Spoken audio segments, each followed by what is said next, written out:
pagi Dewan Juriku teman-teman. Apa kabar hari ini?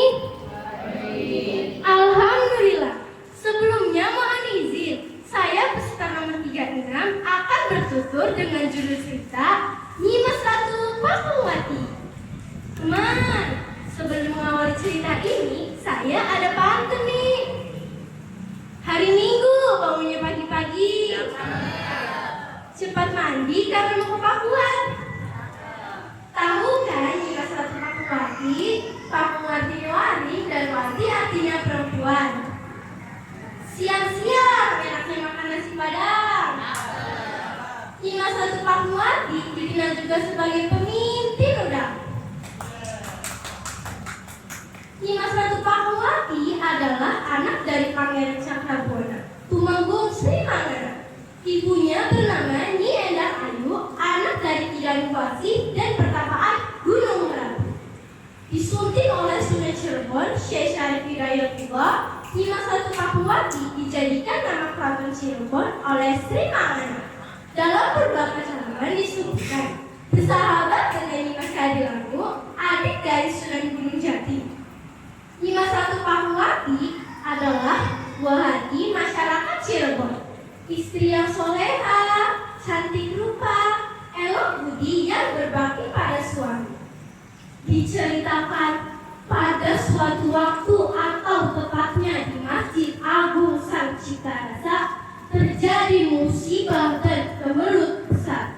Para jamaah yang sedang sholat diganggu dan mendapatkan ancaman yang sangat mematikan dari seorang pemuda asing dan sakti mandraguna. Pemuda ini mencoba mengganggu keamanan umat muslim. Pemuda ini amat jahil terhadap santri dan jamaah yang selalu memakmurkan Masjid Sang Ciptarasa. Ayo, siapa yang berani menghadapi kesaktianku ini akan mati. Karena kesaktiannya yang dahsyat dijadikannya alat pembunuh. Tentu saja Masjid Sang Ciptarasa menjadi sepi karena jamaahnya yang ketakutan.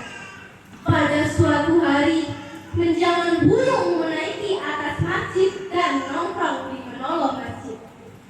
Lalu ia sesumbar sambil tertawa terbahak-bahak. Ha, mana Sunan Cirebon yang katanya didaya dan tidak tertandingkan itu. Inilah orang yang akan mengalahkannya. Menghadapi musibah yang tidak beralasan ini, Sunan Cirebon bersikap waspada dan selalu berzikir meminta petunjuk kepada Tuhan yang Maha Esa untuk menghadapi musuh yang sulit diduga ujung pangkalnya. Singkat cerita, Sinuhun atau Sunan Cirebon memperoleh petunjuk. Akan tetapi, petunjuk itu mengatakan kerugian yang besar bagi dirinya sendiri. Ia harus mengorbankan buah hatinya, Nyimas Ratu Pakuwati. Musibah ini juga turut mengorbankan salah satu seorang sahabatnya, Nyimas Kadilangu. Sunan Cirebon mendiskusikan penanggulangan musibah ini dengan para wali-wali yang lain. Pertemuan para wali pun segera berlangsung. Pada kesempatan itu, Sunan Kalijaga berujar pada Sunan Cirebon. Duhai Sunan Cirebon, aku relakan si Kadilangu menjadi tumbal kerugianmu untuk melaksanakannya. Dan aku mendukung kebijaksanaan yang diputuskan Sinuhun.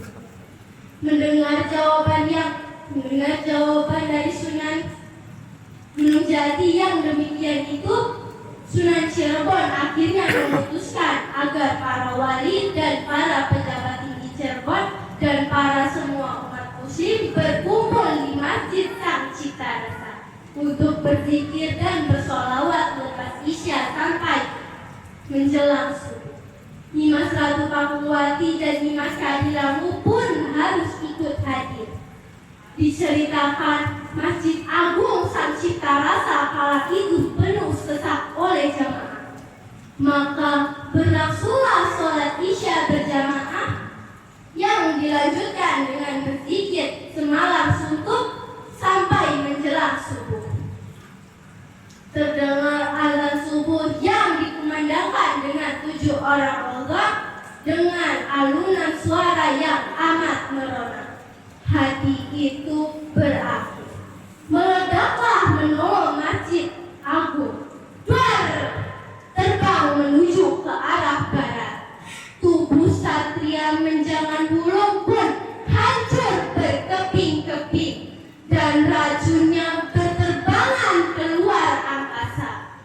Bersamaan dengan itu, Nyimas Kadilangu dan Nyimas Ratu Pakumwati pun gugur dalam posisi sujud. Jenazah mereka pun dimakamkan di komplek Masjid Agung San Cipta Rasa. Tetapi kedua makam itu tidak ditemukan lagi. Tetapi masyarakat Cirebon percaya bahwa Menolo Masjid yang terbang itu mendarat di Menolo Masjid Agung Banten. Setelah kejadian itu, Masjid Agung San Cipta Rasa pun makmur kembali. Jamaahnya yang ramai ketika sholat wajib, apalagi waktu sholat Jumat. Demikian akhir cerita legenda Cirebon Nyimas Ratu Pakumwati. Pergi sholat harus berburu dulu.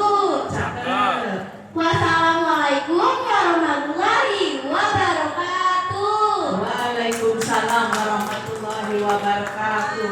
Ada jempol lagi dari Dewan Juri? Iya, 5 jempol dari Dewan Juri. Biar Dewan Jurinya bergerak ya. Main di sini aja Bu, kalau mau Biar ngerekam. ngantuk ya. Baik, kita lanjut.